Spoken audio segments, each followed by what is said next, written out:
Bonjour à tous et bienvenue dans Smart Space, votre rendez-vous 100% dédié au secteur spatial sur Bismart. Alors on commence aujourd'hui notre émission avec un débrief de l'actualité, comme tous les mois sur Bismart, de l'actualité spatiale évidemment. En plateau, pour en parler avec nous, nous avons Mathieu Luineau, consultant senior chez PwC France et Maghreb, et donc spécialisé également dans le secteur spatial. Bonjour. Bonjour. Et bienvenue sur le plateau de Smart Space. À vos côtés, Maxime Puteaux, conseiller espace et industrie chez Euroconsult. Bonjour. Bienvenue à tous les deux sur le plateau de Smart Space. On va commencer avec un anniversaire. C'est notre première actualité à traiter aujourd'hui. Le rover Persévérance a fêté ses 1 an sur la planète Mars. Alors, est-ce qu'on peut déjà faire un bilan de cette technologie ? On rappelle qu'il y a 1 an, le départ avait été suivi par le monde entier, à peu près. On voit à l'image ce rover qui défile. Donc, la mission principale, c'est d'aller récolter des échantillons de la planète Mars pour révéler peut-être les secrets de la planète rouge. Est-ce qu'on peut faire un bilan déjà ? D'abord, moi, je pense que c'est une très grande réussite, puisqu'on a réussi avec ce rover et notamment l'hélicoptère Ingenuity qu'il a abrité pour cette mission, réussi à faire un certain nombre de démonstrations technologiques. Donc, cet hélicoptère Ingenuity, par exemple, qui était une grande première, faire voler comme ça un drone sur Mars et qui a de très loin dépassé les attentes de la NASA. Donc ça, c'est un premier succès. Et puis, sur un certain nombre des missions qui étaient celles de Persévérance, de commencer à analyser des échantillons sur Mars, sur place, mais aussi en collecté, on voit qu'on arrive progressivement à avoir des avancées assez importantes. Pour une mission à 2,7 milliards de dollars, c'est une bonne nouvelle.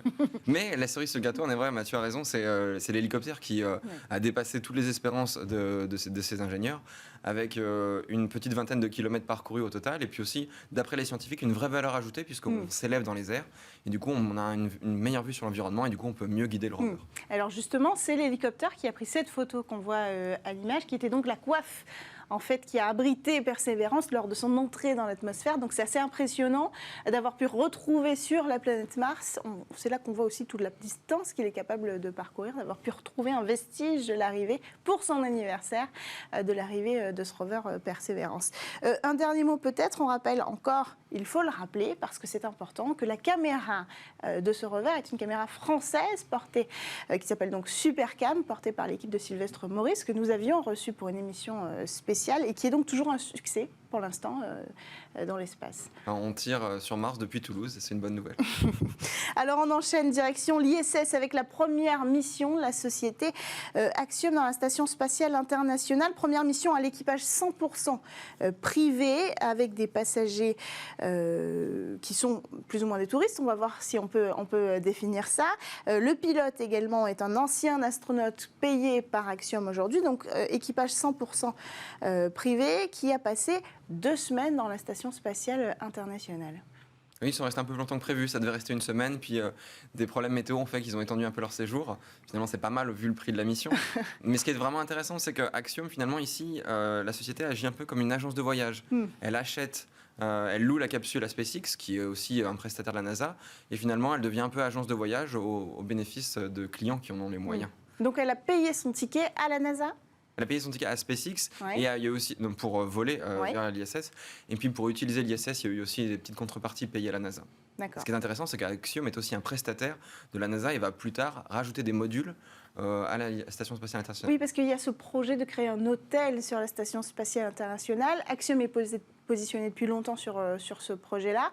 Donc on voit qu'en fait, ce sont les premières étapes du futur de la Station Spatiale Internationale. C'est ça, ce sont vraiment des premières briques. C'est-à-dire que cette mission-là, elle avait pour objectif, c'est pour ça aussi, pour répondre un peu à votre question initiale, ça va au-delà du tourisme spatial. C'était aussi une mission de test, de démonstration d'un certain nombre de technologies, par exemple sur la recherche sur les cellules cancéreuses, sur comment est-ce qu'on peut manufacturer en orbite des satellites et comment est-ce qu'on peut faire des tests sur le déploiement de ces fameux modules qui, comme vous l'avez dit, au début ont vocation à être plugués sur la Station Spatiale Internationale et puis qui, à un horizon plus lointain, vont se détacher pour devenir une station spatiale autonome opérée par Axiom.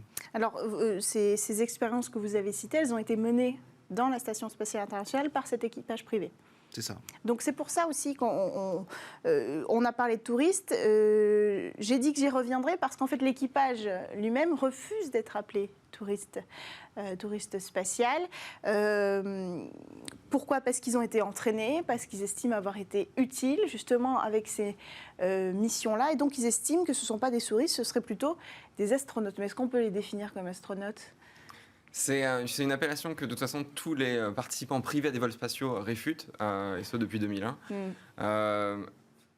Moi j'aurais tendance à penser qu'un astronaute c'est quelqu'un qui est en capacité de prendre en charge la mission en cas de problème. Et si on fait l'analogie avec Soyuz qui est beaucoup plus manuel, l'entraînement d'un astronaute privé c'est quelques mois, l'entraînement d'un pilote c'est plusieurs années. Puis il y a une sélection quand même qui va au-delà de la formation pratique. Oui, là, la sélection se fait par le porte-monnaie. Là, en l'occurrence, elle se fait par le porte-monnaie. Mais c'est vrai que la frontière est un peu floue puisque sur Crew Dragon, il y a énormément d'automatisme. Donc finalement, le rôle de l'astronaute, ce sont les usages. Oui, c'est ça, qui sont en train de redéfinir le rôle de l'astronaute et de le rendre peut-être moins indispensable que ce qu'on imaginait. Ça paraît être un futur, et pour la Station spatiale internationale, et pour le secteur spatial, assez ça ouvre flou. aussi des portes, puisque la semaine dernière, Axiom a aussi annoncé un contrat avec les Émirats arabes unis pour l'envoi d'un astronaute sur 6 mois. Donc la première fois, les Émirats étaient passés par la Russie pour des vols d'une semaine. Là, on passe à 6 mois, et encore une fois, via Axiom, qui est vraiment l'agence de voyage de l'ISS en ce moment.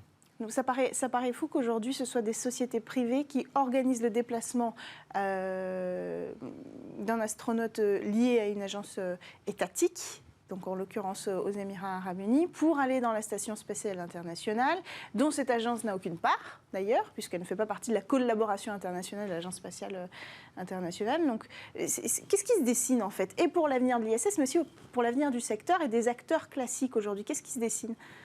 Je pense d'abord, comme on a une pénurie, si vous voulez, de capacité à justement envoyer comme ça du personnel en orbite à bord notamment de l'ISS. En Europe, on a une pénurie, en tout cas. Notamment en Europe, suite notamment aux actualités récentes. Mais donc ça permet effectivement à des agences spatiales qui n'en ont pas la capacité de quand même participer à ce genre de programme. Donc ça, c'est une première chose.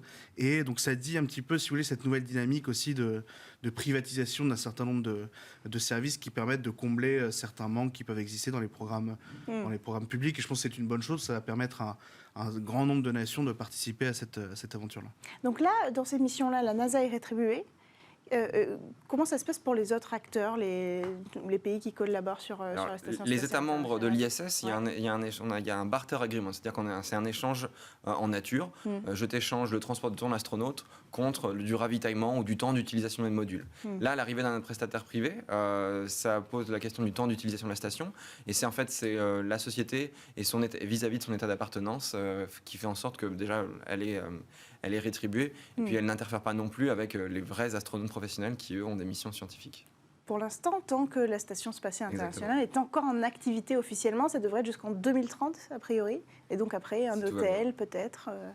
Mais ce qui est intéressant, c'est que finalement, pour SpaceX, et peut-être pour d'autres fournisseurs, ces touristes-là, c'est une nouvelle ligne de business au même titre que le lancement des satellites. C'est quelque chose qu'on n'entendait pas forcément il y a un an. C'est intéressant de voir que SpaceX et Axiom se complètent dans leurs propositions aussi. Parce qu'alors, on a compris que pour la mission d'Axiom, c'était une capsule Crew Dragon pour les transporter.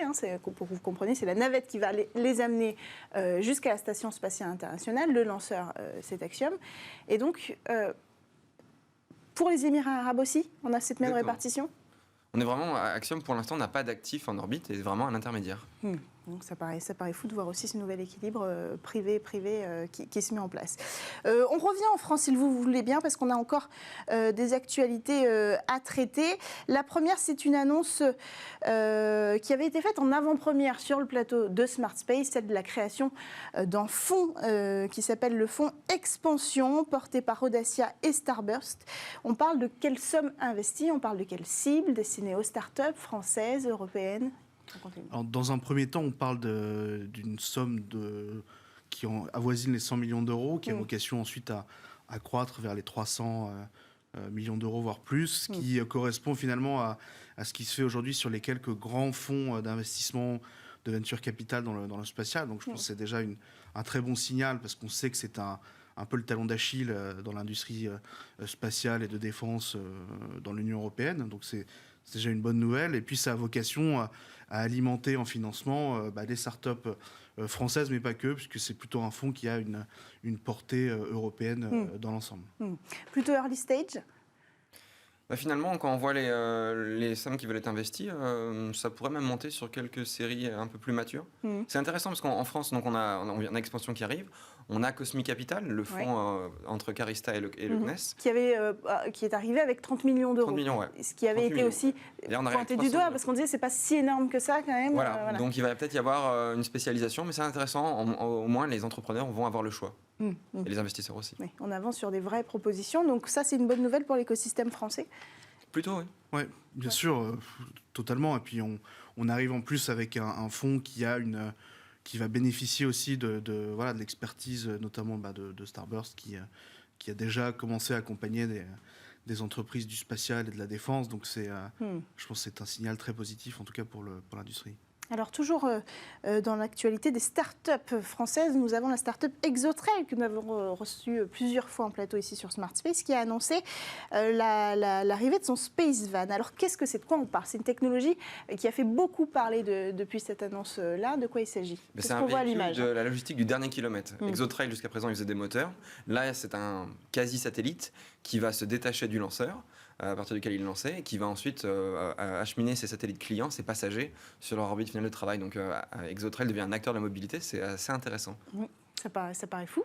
Et puis l'objectif d'Exotrail, c'est de permettre de réduire le coût de lancement et notamment de mobilité sur ce dernier kilomètre, dans une optique de faciliter le déploiement de constellations de satellites notamment, puisque ça oblige les opérateurs à positionner des satellites sur différents plans, avec des inclinaisons différentes, voire parfois des altitudes qui diffèrent. Ça oblige soit à faire plusieurs lancements pour une même constellation, ou alors à embarquer des moteurs sur des satellites qui en réalité ont vocation à être miniaturisés et le moins cher possible. Donc là, c'est une vraie solution qui est apportée à l'industrie. Et le pari d'Exotrail, c'est celui-là, c'est celui des constellations.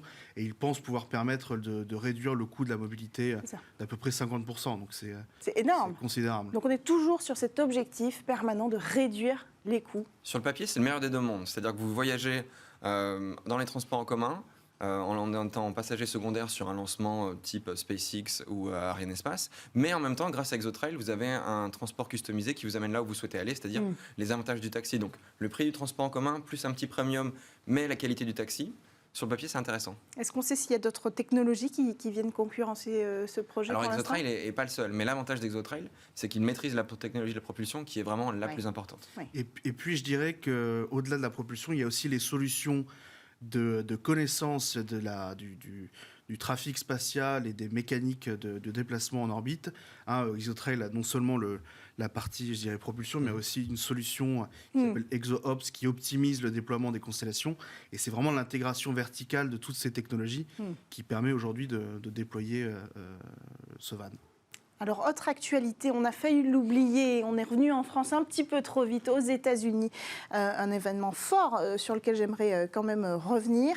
Une annonce de la vice-présidente Kamala Harris qui annonce renoncer officiellement aux tests anti-satellites, précisément. Alors, pourquoi c'est important?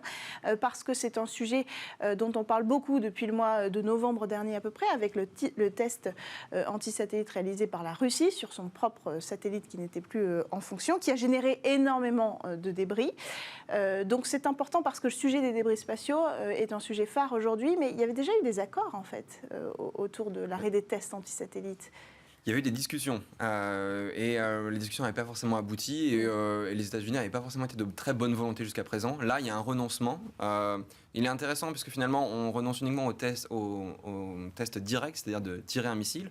Rien ne dit que finalement, la collision d'un satellite avec un autre, volontaire ou non, ne pourrait pas avoir lieu dans le futur. Mais elle est intéressante, c'est-à-dire que les États-Unis sont de retour sur la position du mieux placé. Et dans une position un peu bienveillante qui est quand même assez intéressante, volontariste. Et puis c'est vrai que ça fait partie aussi des priorités de la politique spatiale de l'administration Biden, cette utilisation responsable de l'espace. Et puis le signal est bon parce qu'on ne peut pas demander à l'ensemble de la communauté internationale de ne pas engager ce genre d'activité si en tant qu'États-Unis on ne montre pas l'exemple. Et puis je pense que ce qui est intéressant aussi, c'est que ça va permettre d'encourager le développement de solutions de neutralisation de satellites qui ne sont pas du coup cinétiques et avec l'utilisation de lasers, de brouillage, etc. Donc des solutions qui sont plus viables, plus responsables. Donc je pense que ça va engager ce signal-là aussi. Mais des solutions qui sont là, qui existent de toute façon déjà technologiquement. La France les a, beaucoup de pays aujourd'hui dans le monde les ont. Simplement, il fallait peut-être ce coup de pouce pour interdire l'usage des satellites, des tirs antisatellites. Oui, parce que les États-Unis ne renoncent pas aux moyens qui leur permettraient de faire des tests antisatellites, juste ils s'interdisent de le faire. Donc finalement, c'est du volontarisme à peu près. Déclenché par la Russie. Oui. Ça n'aurait pas eu lieu si la Russie n'avait pas fait ce tir-là. Probablement non. Oui. Alors, on finit avec une dernière actualité. Il est évident que personne n'est passé à côté de cette actualité puisqu'il s'agit de la réélection du président Emmanuel Macron. On en parle pourquoi ? Parce que c'est intéressant de se demander si c'est une bonne nouvelle pour le secteur spatial. Alors, je vous pose la question à tous les deux. Moi, je pense que c'est une bonne nouvelle parce qu'on avait vu en fin de quinquennat précédent un certain volontarisme de la part du gouvernement avec France 2030 qui avait un volet spatial important. Ensuite, il y a, je pense, 3 défis qui vont se poser dans ce nouveau quinquennat. D'abord, il va falloir contribuer et continuer à structurer la filière spatiale en France, notamment sur le plan de son développement territorial, du développement de ses infrastructures. Comment est-ce qu'on accompagne de manière intelligente les acteurs ? Il ne suffit pas de faire un chèque avec France 2030 pour que ça marche. Il faut accompagner intelligemment avec les appels d'offres, etc. France 2030, 1,5 milliard, donc répartis. Au moins. Sur l'enjeu européen, il va falloir continuer à consolider les partenariats avec l'Allemagne, l'Italie, qui ont pu apparaître comme des concurrents potentiels pour l'industrie française, et tirer aussi profit de ce que l'Europe souhaite faire avec, par exemple, le cloud computing, le quantique, où la France a des avantages considérables. Des plans qui ont été présentés, le plan quantique par exemple. Et qu'il va falloir mobiliser aussi via le secteur spatial. Et puis juste un dernier point rapidement, sur le plan international, moi je pense que la France a une vraie possibilité d'être un acteur important, d'avoir un coup d'impulsion sur l'usage plus raisonné et responsable de l'espace, avec le développement des technologies plus propres et aussi la création, pourquoi pas, d'un forum de discussion sur les débris spatiaux, la décarbonation du spatial. Donc, je pense 3 défis importants pour le président. Sujet qui était un sujet aussi phare lors du sommet du spatial à Toulouse, avec le Space Traffic Management également, et puis en parallèle la conférence sur Copernicus. Votre avis, Maxime ? C'est une bonne nouvelle sur la continuité. En effet, il y a une très bonne dynamique qui s'était amorcée dernièrement. Il y a plusieurs échéances qui vont arriver à court terme. On a une ministérielle de l'ESA qui arrive en fin 2022. On a aussi des décisions importantes sur la constellation européenne au niveau de la Commission européenne. Donc c'est une bonne nouvelle qu'on ait cette continuité politique. Oui. Après, ce qui est intéressant, c'est que pendant la présidentielle, il y avait aussi d'autres candidats qui parlaient du spatial, notamment Jean-Luc Mélenchon. Et les législatives aussi nous diront si cette continuité, finalement, elle est infléchie ou pas par le résultat des élections. Donc, le spatial, en tout cas, fait partie des discussions politiques. Ce n'est pas un enjeu structurant de la politique nationale, mais il est sur la table de tous les côtés des partis.